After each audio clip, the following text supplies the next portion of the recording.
லூக்கா 18:38. உடனே அவர், இயேசுவே, தாவீதின் மகனே, எனக்கு இரங்கும் என்று கூக்குரலிட்டார். இறையேசுவில் அன்புமிக்க சகோதர சகோதரிகளே, பார்வையற்ற ஒருவர் இயேசு அந்த வழியாக செல்கிறார் என்று அறிந்தவுடன், தாவீதின் மைந்தனே, எனக்கு இரங்கும் என்று ஜெபிக்கிறார். ஒரு பெரிய சத்தியத்தை தெரிந்து கொண்டார். இயேசு யார்? அவர் எப்படிப்பட்ட வம்சத்திலே வந்தவர்? அவருடைய சரித்திரம் என்ன? எதற்காக இந்த உலகத்திற்கு வந்தார் என்பதை ஒரு குருடன் அறிந்திருக்கின்றான். ஆனால் இயேசுவோடு இருக்கிற சீடர்கள் இன்னும் அறிந்து கொள்ளவில்லை. இயேசுவை பின்பற்றுகிறவர்கள் இன்னும் அறிந்து கொள்ளவில்லை. இயேசுவை பார்க்கிறவர்கள் அறிந்து கொள்ளவில்லை.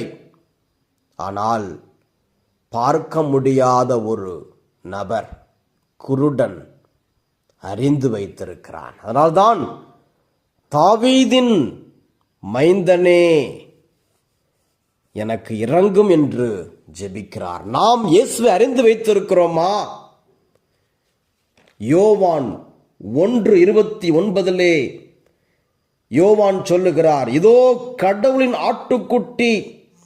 ஆட்டுக்குட்டியாம் இவரே உலகின் பாவத்தை போக்குபவர் என்பதை அறிந்திருக்கிறோமா? மத்தேயு 1:21 அவர் தம் மக்களை அவர்களுடைய பாவங்களிலிருந்து மீட்பார் என்பதை அறிந்திருக்கிறோமா? லூக்கா 19:10 இழந்து போனதை தேடி மீட்கவே மானிட மகன் வந்திருக்கிறார் என்பதை அறிந்திருக்கிறோமா?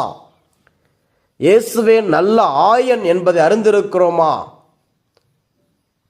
நம்முடைய பாவத்திற்கெல்லாம் பரிகாரம் இயேசுதான். ஆக இயேசுவை நாம் ஒவ்வொரு நாளும் அறிய வேண்டும். இயேசுவை அறிந்து கொள்ள பைபிளை அதிகமாக படிக்க வேண்டும், தியானிக்க வேண்டும். அப்பொழுது கடவுள் நமக்கு வெளிப்படுத்துவார். ரோமையர் 10:9 இயேசு ஆண்டவர் என வாயார அறிக்கையிட்டு இறந்த அவரை கடவுள் உயிர்த்தெழச் செய்தார் என நீங்கள் உள்ளூர நம்பினால் மீட்பு பெறுவீர்கள் என்பதை அறிந்து கொள்வோம்.